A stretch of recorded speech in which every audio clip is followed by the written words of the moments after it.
Welcome to part 2 of this series of videos looking at the old Midland and Great Northern Joint Railway line from Yarmouth Beach to North Walsham.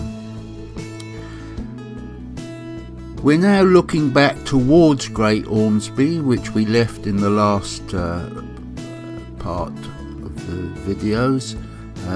The line curved round the edge of this field and crossed Thoroughfare Lane, and immediately after was Little Ormsby Halt, which, as I understand it, was only open for one season in 1933, and the line then continued northwards again towards Hemsby, and you can see this line of foliage and telegraph poles or electricity poles indicate where the line was.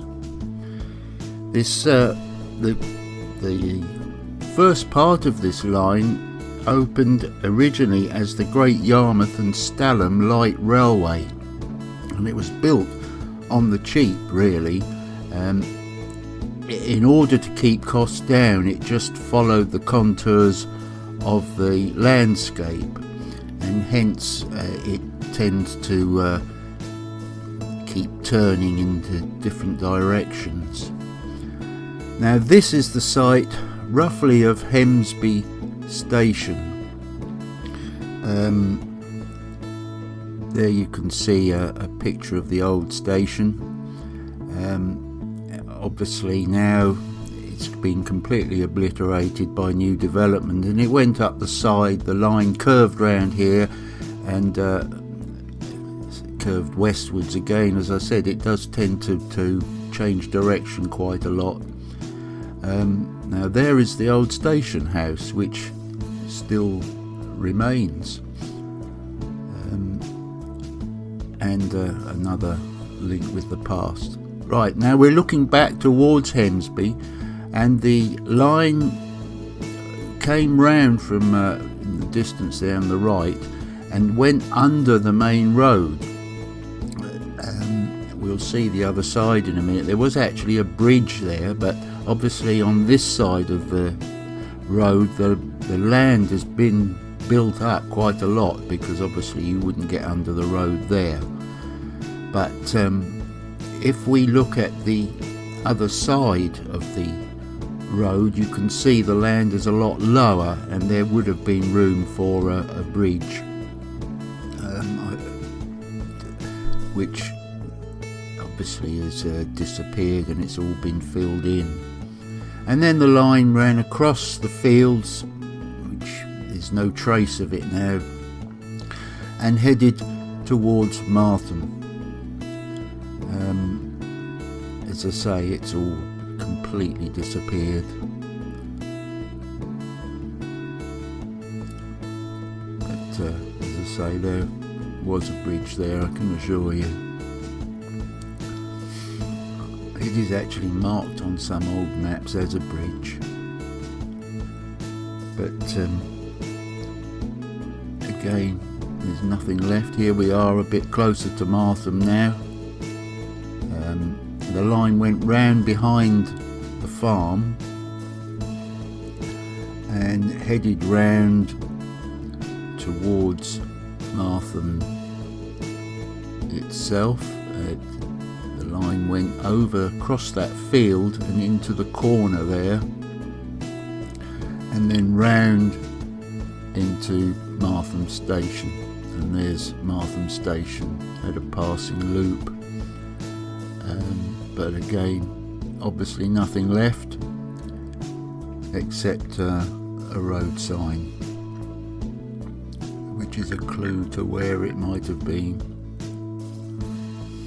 And then we come out of Melton, and the line again across the fields and into the distance towards our next station, Higham, over in that corner there. And here the line comes from Melton and the right hand side there, across roughly where this foliage is, and then it crosses the River Thurne. Now the road, which we shall see in a minute, now uses the old track bed just round that corner there. It crosses the River Thurne and it's actually using the old track bed of the railway line. And Higham Holt is just the other side of the River Thurne. Ignore that caption, that was when I did another voiceover. It was just behind us actually. We're actually standing where Higham Holt was, and there was an old bridge there. This is the new road bridge, but there was actually an old bridge, and it's the new road bridge, concrete and steel, crossing the River Thurne, and we should be up on that road very shortly. Now this is Higham Station, for the main Higham Station, and the road there, that main road, is actually on the old track bed, and we'll have a look at that later. But again, these road signs are an indication of what was actually once here, and I can assure you that it's a lot noisier and busier now than it would have been then.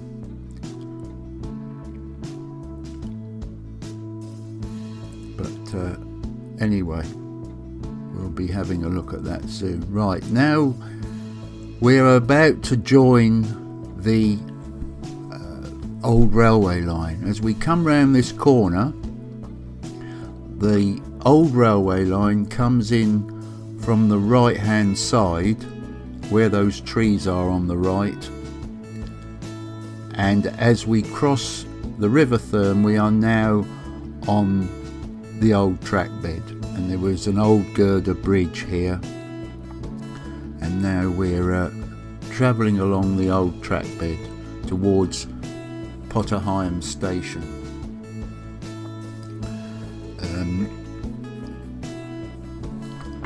As I said, this line was originally the Great Yarmouth and Stalin Light Railway. Just before that, there's a windmill on the left there. That actually can be seen in some old photographs of Higham Station. And this is Higham Station here, and then we continue in a reasonably straight line for this railway. There were several level crossings along this line, and they all had like a crossing keeper's house or cottage, and they were all built roughly on the same design. There's one there on the right. As I was saying, the railway was originally the Yarmouth and Stalin Light Railway, but it was renamed after as it extended northwards. It was renamed the Yarmouth and Norfolk Light Railway, it progressed in stages to North Walsham, and eventually connected to the line to Melton Contstable, and became the Eastern and Midlands Railway, and then obviously it became part of the Midland and Great Northern Joint Railway in 1893. Now it was, as I said, it was started in 1876, which was actually quite late for railway building, because the main sort of railway mania era was the 1830s and 40s. So to start a railway in 1876, 1880 was actually quite late in the development of railway lines. Right, we're still on the old railway track bed, and it continues to quite a while now, all the way to Stalin. it's quite a busy road actually. It's the A149.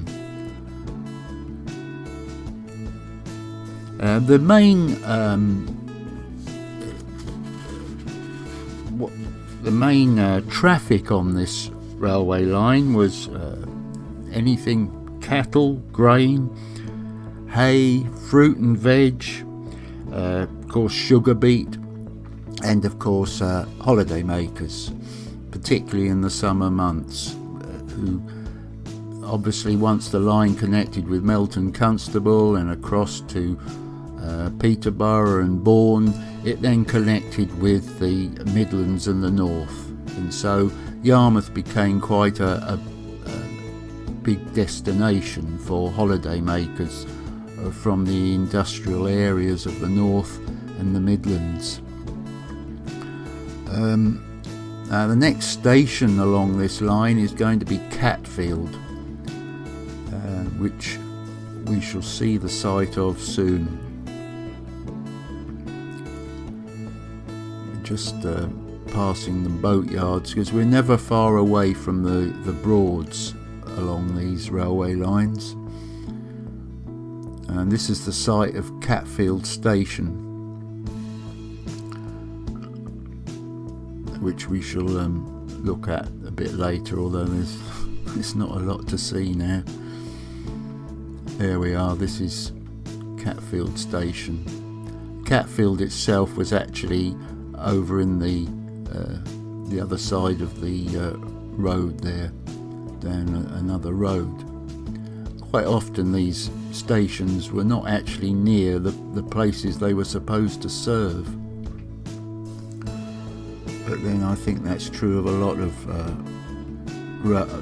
railway lines when they were built. But anyway, Catfield, as I say, is actually in the distance there.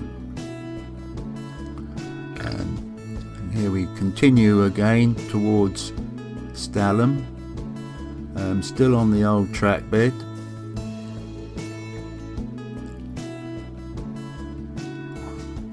And the next station is actually Sutton Holt, which again, like Little Ormsby Holt, was only opened for a short while in 1933. Again, now absolutely nothing left of it. Completely obliterated by the road and all the associated works with the road. Another boatyard on the left here. As I said, we're never far away from the Broads. And here we are just approaching now Sutton Holt, or the site of Sutton Holt, which was only actually open as Little Ormsby Holt was in 1933 for a short period.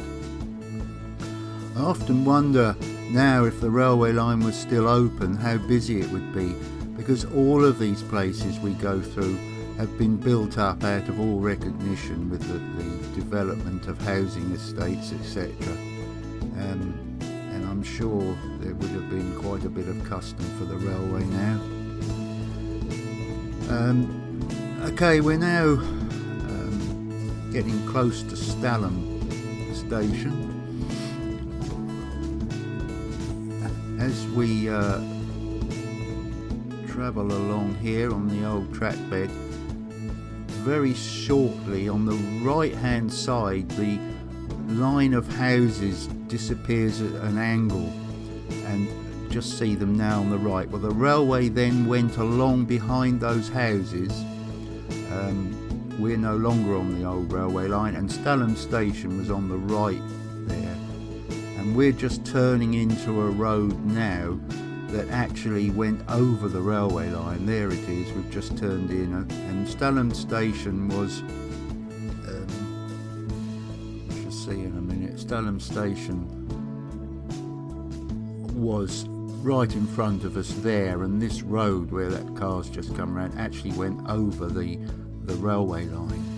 came round from Stalin and went over and joined up with the old road. There's the road bridge, the end of the station there in that picture, and the railway line continued towards North Walsham behind us where we're standing now, and from here the old railway line becomes part of the Weaver's Way, which we should be looking at in part 3. So thanks for watching, and we'll see you in the next part.